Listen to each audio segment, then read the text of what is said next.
In the quiet town of Pinewood Creek lived a man named Elliot Miller. To most, he was a mystery, quiet, reserved, and distant.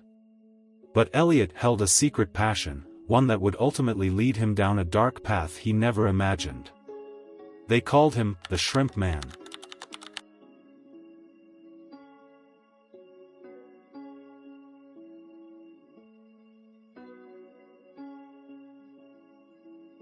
Elliot Miller was an introverted man, the kind of person who fades into the background at office parties, who keeps to himself in a world that thrives on social interaction.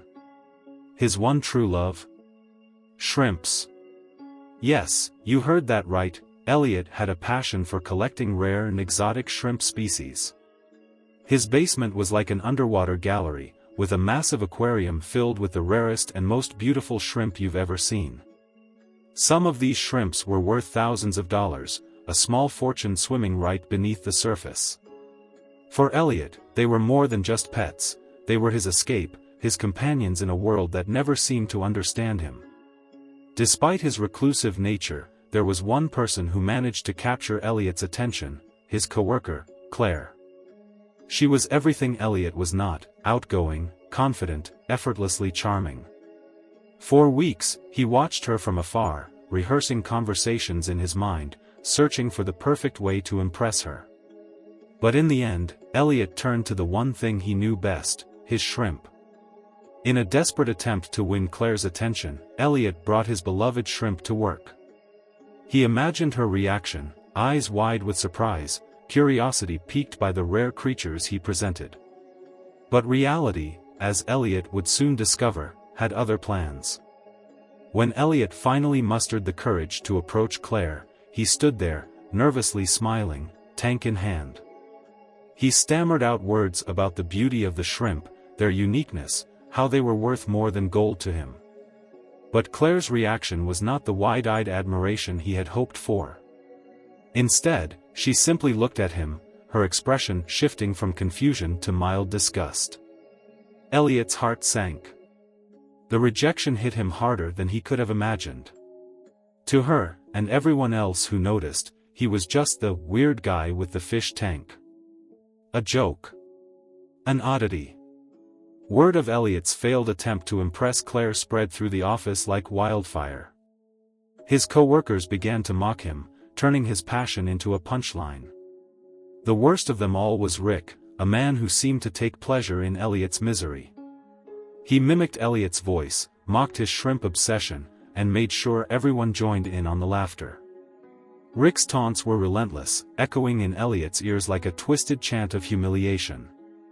In that moment, something inside Elliot snapped. The quiet, introverted man who never spoke up felt the weight of every cruel joke, every insult, every rejection pressed down on him like a vice. Rage boiled in his veins, mixing with years of frustration and pain. Time seemed to freeze as Elliot acted on instinct. He rushed forward with a force that even he didn't know he had. With one sudden motion, he shoved Rick out the window. Silence fell over the room, broken only by the sickening thud of Rick's body hitting the ground below.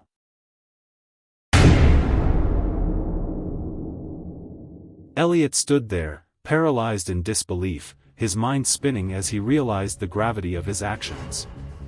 He heard nothing but the echo of Rick's laugh, now silenced forever. In that instant, Elliot became more than the man who collected shrimp, he became a criminal, a fugitive. Panicked and desperate, Elliot grabbed his beloved shrimp and bolted from the office.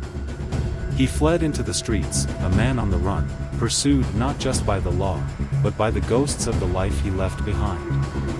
And so, the Shrimp Man's twisted journey began, a man who once sought solace in his underwater world and now diving headfirst into darkness.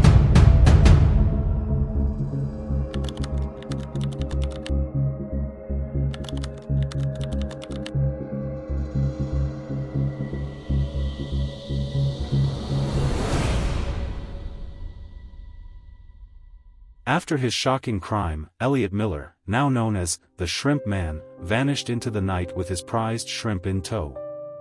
The police launched a manhunt, but Elliot knew he had to stay one step ahead.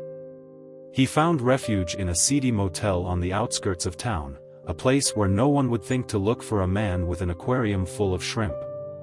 Inside that room, Elliot's connection with his shrimp became almost delusional. They were no longer just pets, they were his advisors, his only friends. He talked to them as if they were alive with their own thoughts and voices. Some shrimp urged him to run, to flee before the police closed in.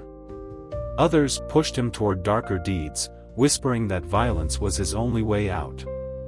And then there were those that pleaded with him to give up, to turn himself in before he went too far. This is the end. I should make out my will. I, Willie Williams, leave everything to my imagination. Oh no! Imagination is the second sign of madness. If only I'd listened to Bill. Days blurred together in that dim motel room. No food, no sleep, only fear and whispers in his mind. He thought about surrendering, but then he'd look at his shrimp and wonder, who would take care of them if he were gone? After days of hiding, desperation finally drove Elliot out. He stumbled into a nearby bar, hoping to silence his nerves with food and drink. As he sat at the counter, a woman next to him caught his eye. But then his attention was pulled away by the loud voices at a nearby table, where a group of men were laughing, mocking the shrimp man, the killer on the run. Elliot's breath quickened, his mind racing as he realized the whole town was talking about him. They were laughing at him, making a joke out of his desperation.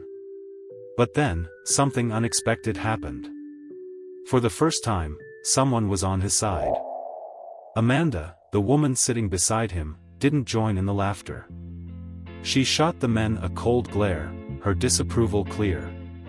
She seemed disgusted by the way they trivialized the tragedy, showing empathy for the man they mocked as if he were nothing more than a myth or a joke.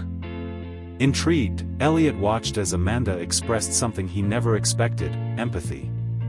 She seemed to understand the pain of being bullied, the agony of being pushed to the edge by a society that refuses to accept those who are different. For her, the shrimp man wasn't a villain, he was a victim who had finally stood up to those who tormented him. To Elliot, this was like finding water in the desert, a glimmer of understanding in a world that had only offered him cruelty. For the first time since his crime, he saw hope, a chance to be seen for more than his mistakes. But when he revealed his secret to her, the truth he had been holding in, the words fell flat. Amanda didn't believe him. She thought he was just another lost soul looking for attention, a nobody trying to latch onto the fame of a criminal. Her eyes held a mix of amusement and pity, as if to say, "Prove it. Prove you're not just another deluded man." Elliot could see the doubt in her eyes, doubt that threatened to unravel the only connection he thought he had. Despite his best efforts to convince her, to make her see that he was indeed the man who stood against his tormentors, Amanda's disbelief persisted. She questioned his claims, poked holes in his story, and it drove a wedge through Elliot's brief moment of hope. For a second, he was back to being the invisible man, the one nobody believed in. And then, with a hint of a smile, Amanda issued a challenge. She wanted proof. Real proof. If he was truly the shrimp man, if he was the man that everyone feared and mocked, then he would have the one thing that set him apart: the shrimp. This was a moment of reckoning, and Elliot knew that words were no longer enough. He didn't falter. If she wanted proof, he would give it to her. He invited her to his motel room, the place where his precious shrimp waited. His voice was low, almost a whisper, daring her to follow him into his world. Amanda hesitated, doubt flickering in her eyes, but there was also something else, a dark curiosity, a thrill at the possibility that this broken man might indeed be the infamous shrimp man. As they stepped out into the cold night, Elliot felt something he hadn't felt in a long time, a sense of power, a twisted satisfaction. For the first time, someone was willing to step into his world, not out of pity, but out of fascination. Amanda might not have believed him yet, but soon, she would see. She would see everything.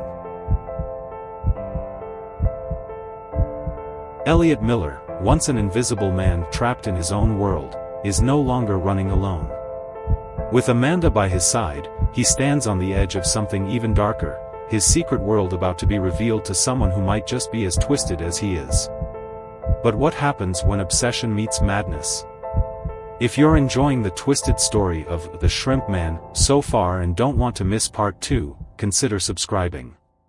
Trust me, things are only going to get stranger from here.